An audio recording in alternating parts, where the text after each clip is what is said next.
Thank you for being here with us today. My name is Carrie Snyder. I'm the Communications Director for the City of Cuyahoga Falls. I will be handing it over shortly to Mayor Walters, who will give an open, followed by Cuyahoga Falls Fire Chief Chris Martin. Other attendees that we have with us today are representatives from the Summit Metro Parks, Lindsay Smith and Josh Hamblin, as well as Captain Desch from ODNR and additional Cuyahoga Falls Fire Department personnel. We will have time for question and answers at the end, so please hold all questions until everyone has given their remarks. Thank you. So we're here today, we're all grieving as a community. Obviously the Cuyahoga Falls community, our heart hurts for the family. We're here to support them. They have been on scene and we've been doing everything we can to comfort them and provide closure. And for more of the details on where we stand today, I'll introduce Chief Chris Martin.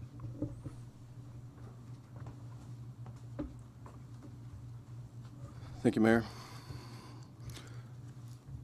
At approximately 6:48 in the evening of Saturday, June 21st, multiple 911 calls were made to the Summit County Emergency Dispatch Center reporting that a child and adult male had gone into the rapids and been overturned on an inflatable inner tube near the Portage Trail Bridge in Cuyahoga Falls.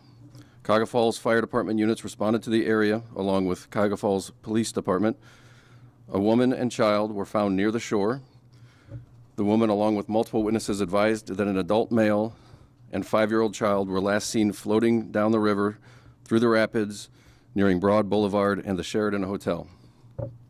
An immediate coordinated search and rescue operation was initiated by the Cuyahoga Falls Fire Department Incident Commander. Automatic mutual aid suggestions from the Summit County Dispatch were followed through, and personnel and equipment from throughout the county responded with trained water rescue personnel.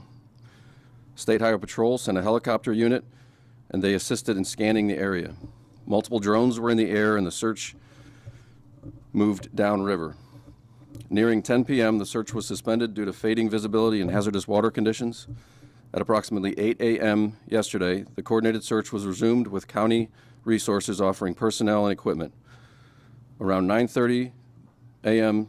around 9:30 a.m. yesterday morning, Saturday, the body of a 5-year-old child was recovered. He showed no signs of life and was pronounced deceased at the scene and transported to the Summit County Medical Examiner's office. The search continued throughout yesterday until close 9 p.m. and suspended due to fading visibility and remaining hazardous conditions. The search has entered day 3 this morning. We've used the following resources and are currently utilizing the following resources. We've used approximately 50 personnel. We've had 5 boats in the water, multiple drones, 2 search canines, and both shorelines are being covered along with side scan solar being deployed from the boats. Our goals for today are to research the areas that we searched yesterday to see what impact an overnight has had on the river and the conditions for our ability to search. And we are going to be examining new areas that we might be able to expand our search. There are still numerous hazards present that are hindering our efforts to search, particularly debris from the storm. But we continue to aggressively search the areas of the river that we are able to. All members operating on the scene are highly trained in water searches, and most are swiftwater technicians. As the mayor mentioned, our hearts and passion is with the family as we try to provide closure. And at this point, we'll take any questions that you have. Do you know how, so the tube they fell in, was the family all on the same tube? Can you kind of paint a picture for how exactly this happened? We're really focused on the recovery issues, on the recovery operation that we have right now. Anything that happened preceding what we're working on and what we're focused on right now is really kind of immaterial to what we're trying to accomplish here today with all the resources that we have. It's outside the scope of what we're here to discuss today. Chris, understanding the answer that you just gave, the family told us that there was 3 inner tubes, that they were connected together, that they all flipped over, and they said that the father, in their mind, was a hero saving the other family members, the smaller child and the wife. Can you expand at all about anything that you've heard regarding that and any safety issues that you might want to get across for people who are choosing to go into the river? Safety is always a priority for anyone in our position, obviously, but if you're going to enter into any outdoor recreational activity, there's a certain element of risk involved. Again, we're here to focus on the recovery efforts that we have and update you on where we stand. I know that specifics of the events prior to the tragedy occurring, and there are plenty. We're not here to discuss that today. When we have more of those details and our focus can shift towards that, we'll be happy to share all of those details. Do you know if they were wearing life jackets anymore? Not really germane to what we're focused on right now. Life jackets or not, doesn't really affect our operations currently.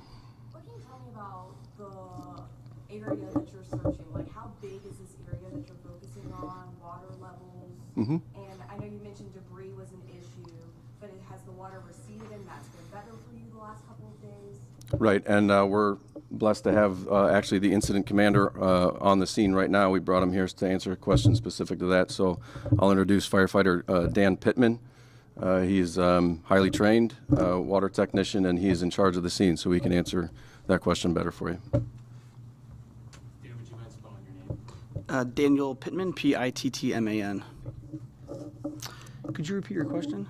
Yeah, just kind of tell me about how big the area is that you're searching, Mhm. and just talk about some of those things that are making the search difficult. So you mentioned debris, Mhm. water levels, and things like that. As far as how big the area is, miles, we're going as far north or upriver as we physically can get boots on the ground. Downriver, we have gone way past where any normal washout goes. We are covering miles on the river. And that's on boat, that's on foot, that's drones, that's sonar operations. So we're attacking the main parts where most of these incidents occur. Most of our resources are going there, but we are going to the areas that seem less likely, but we were checking every nook and cranny. Tell me a little bit about that water level. Yeah, so yesterday, there was actually about 7 foot. We have a gauge that we use for swift water, and that gauge told us yesterday around 7.5, 8 feet. The day before, it was even more than that. So today, we're around 4.5 feet of depth at that gauge. And that is really good for searching because the water level has dropped a couple feet. Yesterday on scene, there was cement pylons and things at our operational area that we couldn't see yesterday, and we can see them today. So things that were inaccessible yesterday are absolutely accessible today. We've gone further upriver today. We've located more high hazard areas because the water flow has gone down. When you measure rivers, there's a flow to it and a depth to it, and it's all gone down today. So that's like the average 4.5 feet? No, so there's gauges throughout the river, and for anybody curious, there's an app called the River app, and they have gauges all throughout rivers in Cuyahoga Falls, really the country. And we use that for our water rescue team to set parameters for safety risks. Class 5 rapids, really dangerous, high risk. We will approach that differently. Lazy river situation, that's a different situation as well. So it's just at those gauges, it changes throughout the day, but they're throughout the river. They have locations on them.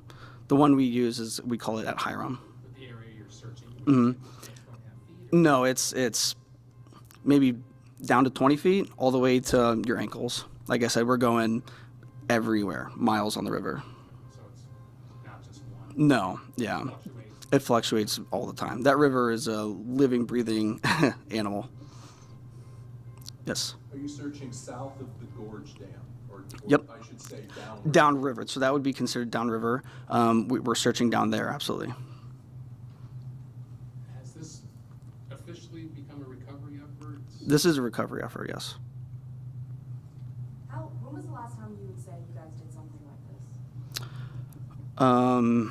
this? Yesterday, the day before, weekly basis, we do this very frequently. Summit County specifically, we have a really highly trained water rescue team in any surrounding county, so we get called out of county, out of state. We're the prime water rescue team in really the area. Kent mentioned they had like 50 Yep. rescues. Is there something you want to get across to people? What caused, was it just the storm? Why was there so many, or is this just the? I can't speak on Kent's, I'm not sure, but you know, with water or with rain comes more water and nice weather following, so. How has the heat today, like the weather conditions this weekend, and it's super hot today, how has that impacted the search effort? The heat is, it's hot, but we're working through it, and we have a lot of resources through the county. We're gonna let Dan get back down to work at the river, so thank you very much. Thank you all for coming. Thank you. And if you need spelling for anyone's names, let me know. I will be sending a follow-up recap of what we talked about here today and any other updates that we have out within the next hour or so. So you should all have that. If you aren't sure if you're on our press list, you can give me a card and I'll make sure you specifically get added. Thank you. Just a quick question for the mayor. Is there anything you want to add about, I mean, this is known as a recreational area for people. The kayaking is huge and tubing is huge. Is there anyone from the city standpoint that you want to get across to people who may want to come down here, might be concerned about safety or precautions that they should take? Yeah, we just want people to be safe. Sorry.